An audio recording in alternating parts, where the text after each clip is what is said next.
Institut Agama Islam Negeri Langsa, Prodi Hukum Ekonomi Syariah.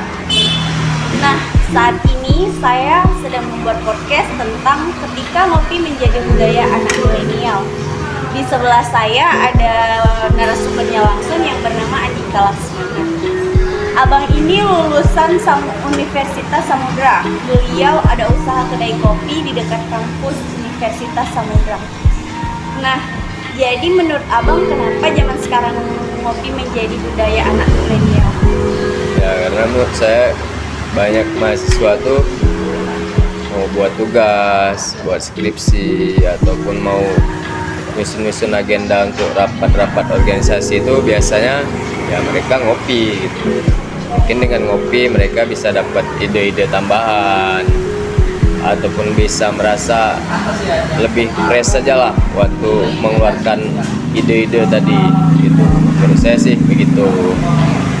Kenapa abang ada kepikiran buka usaha kedai kopi? Ya saya kepikiran buka usaha kedai kopi itu kayak karena berawal saya juga suka ngopi.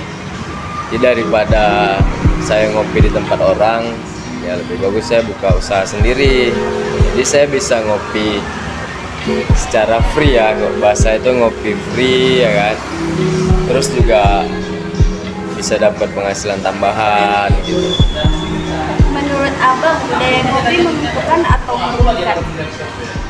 Kalau menguntungkan gimana? Kalau merugikan gimana? Menurut saya budaya ngopi itu ada dua sisi dia. Ada sisi menguntungkan, tapi ada juga merugikan.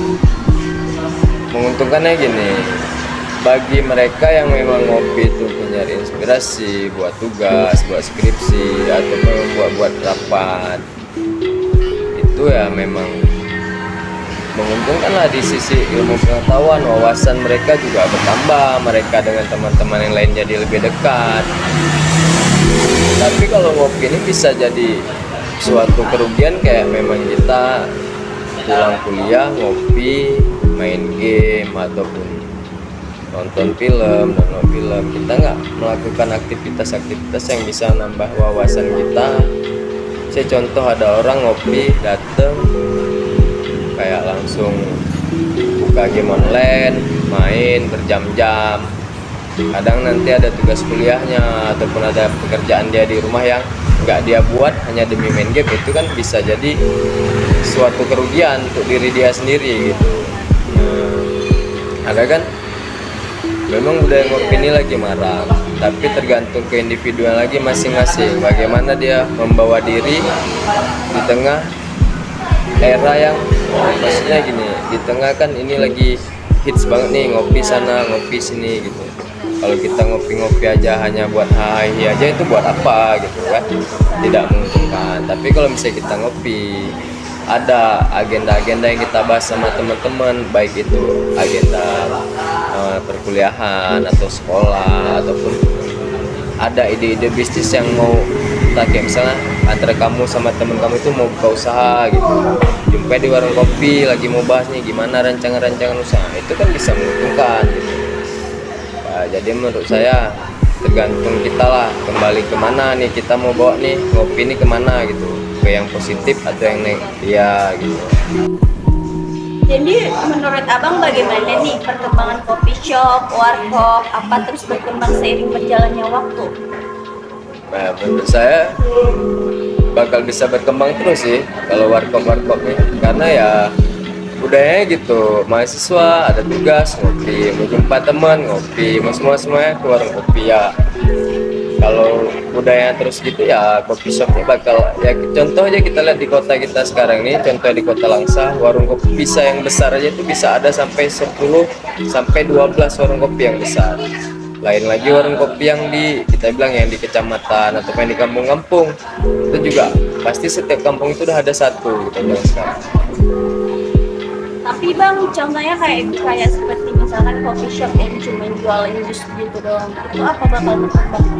Oh, warung jus misalnya gitu. Jadi gini, kopi sama jus itu kan ibaratnya dua jenis minuman yang berbeda. Jus ada penggemarnya tersendiri dan kopi juga ada penggemarnya tersendiri gitu. Jadi kalau misalnya industri minuman jus ataupun kopi ataupun kafe-kafe yang cuma menyediakan jus itu ingin menyaingin coffee shop atau warung kopi. Sebenarnya itu bukan saingan, itu hanyalah jenis dua usaha yang berbeda gitu.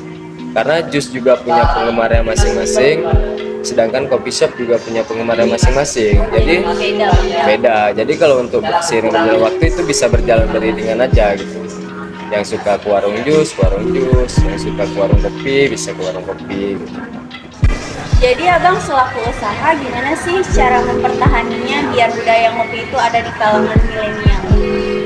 Kalau budaya ngopi biar ada terus ada nih istilahnya. Terus apa?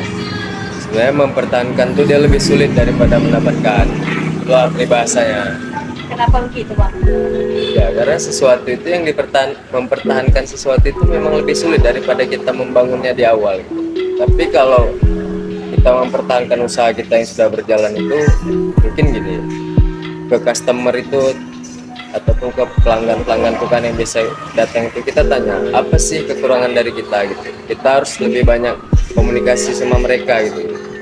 Jadi apa yang kurang bisa kita tambah. Habis itu kita juga jangan segan-segan juga untuk nanya ke pelanggan apa kekurangan kita, ataupun mereka ingin ini apa nih yang mau kita buat lagi nih. Misalnya kita nanya mau tambahan gitu kan, untuk kita taruh di coffee shop kita nggak ada salahnya juga gitu. Supaya pelanggan itu merasa kayak sama kita itu kayak sama teman aja, bukan antara penjual dan pembeli gitu. Oh, jadi dari wawancara ini saya bisa menyimpulkan bahwa budaya ngopi ini sangat digandrungi oleh kaum milenial saat ini. Tapi kita sebagai kaum milenial, kita harus pandai memilah-milah, baik itu untuk hal yang positif ataupun negatif. Jadi para sahabat, kalian mau kopi yang bagaimana nih? Harus pandai-pandai ya guys. Sekian podcast saya Julian Mardatila. Assalamualaikum warahmatullahi wabarakatuh.